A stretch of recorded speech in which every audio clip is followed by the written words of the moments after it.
सुप्रभातम। मैं मेघा गुप्ता, सहायक आचार्य संस्कृत, राजकीय महाविद्यालय बूंदी। किरातार्जुनीयम प्रथम सर्ग, श्लोक संख्या 8। दुर्योधन कपट से हरण की गई पृथ्वी को अब नीति द्वारा जीतना चाहता है। उसकी प्रकार बताते हुए वनीचर प्रस्तुत पद्य में कहता है, तथापि जिह्मसभवच्चिकीर्षया तनोति शुभ्रं गुणसम्पदायश समुन्नयन् भूतिमनार्यसङ्गमात् वरं विरोधोऽपि समं महात्मभिः। इसका अन्वय है, तथापि जिह्म सभवज्जिगीषया गुण संपदा शुभ्रम यशः तनोति अनार्य संगमात् भूतिम समुन्नयन महात्मभिः समं विरोधः अपि परम।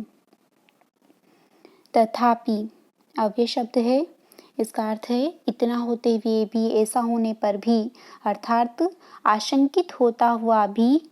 जिह्म जहाति सरल मार्गम इति जिह्म, त्यागार्थक हा धातु से मन प्रत्यय होकर जिह्म शब्द निष्पन्न होता है।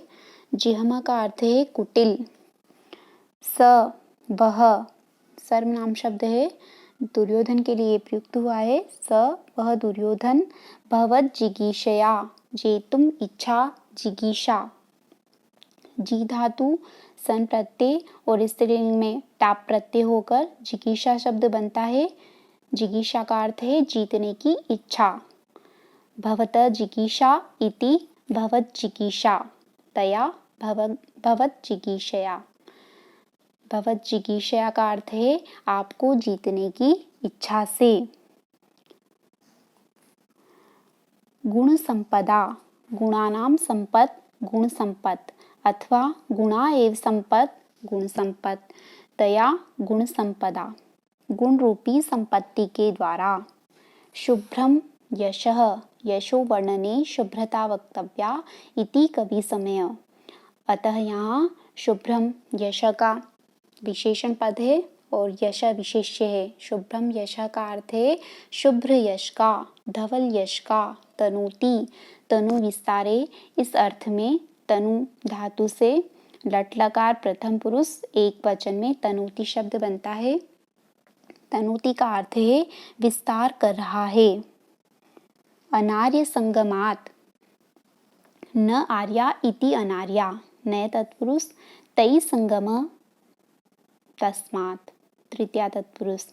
पंचमी विभक्ते, इस सूत्र से अनार्य संगम, इस शब्द से यहाँ पंचमी विभक्ति हुई है। आर्य का अर्थ होता है कर्तव्य माचरण कार्य, म कर्तव्य मनाचरण, तिष्ठति प्रकृताचारे सवि आर्य इति स्मृत। अर्थात आर्य का अर्थ है संत पुरुष, सज्जन, और अनार्य दुष्ट पुरुष। अनार्य संगमात, दुष्ट पुरुषों की संगति की अपेक्षा। भूतिम, भू धातु तीन प्रत्यय, द्वितीया एक वचन में भूतिम, ऐश्वर्य, भूति का अर्थ होता है ऐश्वर्य। समुन्नयन, सम उदुपसर्ग, नी धातु क्षत्रि प्रत्यय पुल्लिंग प्रथमा एक वचन का रूप है समुन्नयन। समुन्नयन का अर्थ होता है वृद्धि करने वाला, बढ़ाने वाला। भूतिम समुन्नयन, ऐश्वर्य को बढ़ाने वाला। यह विरोध पद का विशेषण है।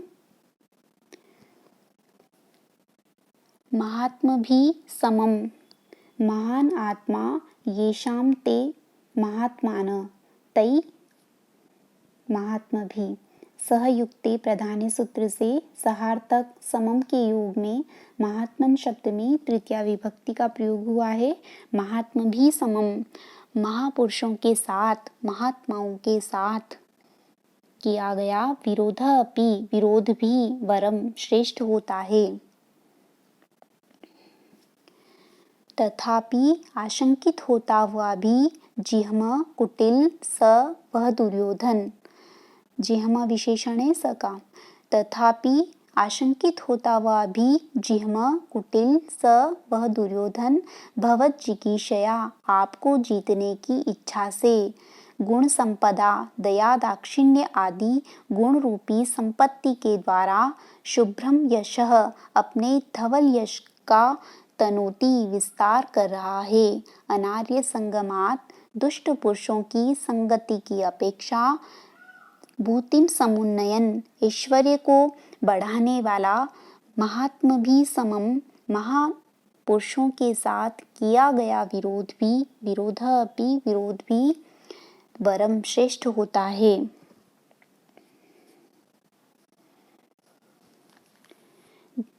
नीति भी कहती है सद्भिरेव साहसीत सद्भि कुर्यात् संगतिम सद्भिर्विवादम मैत्रिंच ना सद्भि किंचिदाचरेत। दुर्योधन स्वभाव से तो कुटिल है ही, किंतु प्रजा की दृष्टि में पांडवों की अपेक्षा स्वयं को अच्छा बताने के लिए वह सद्गुणों का प्रदर्शन करता है।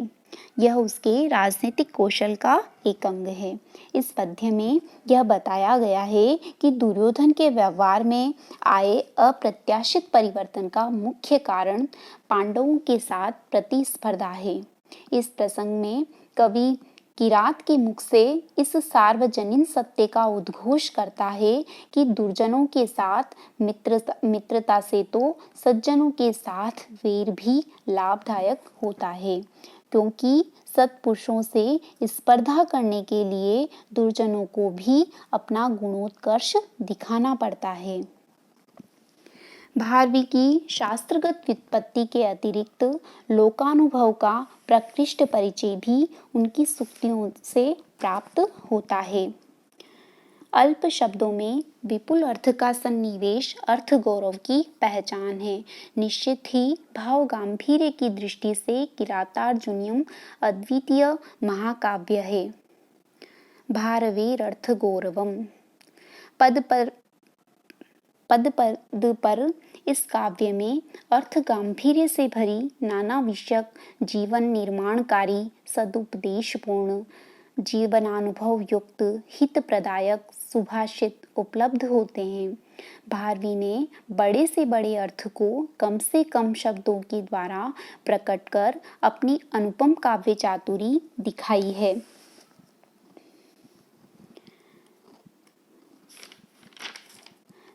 यहाँ पर वरम विरोधोपि समम महात्म भी इस सामान्य के द्वारा विशेष का समर्थन होने से अर्थांतर न्यास अलंकार का प्रयोग हुआ है और प्रस्तुत पद्य वंशस्थ छंद में निबद्ध है, जिसका लक्षण है जतौ तु वंशस्थ मुदीरितम जरौ इति शुभम।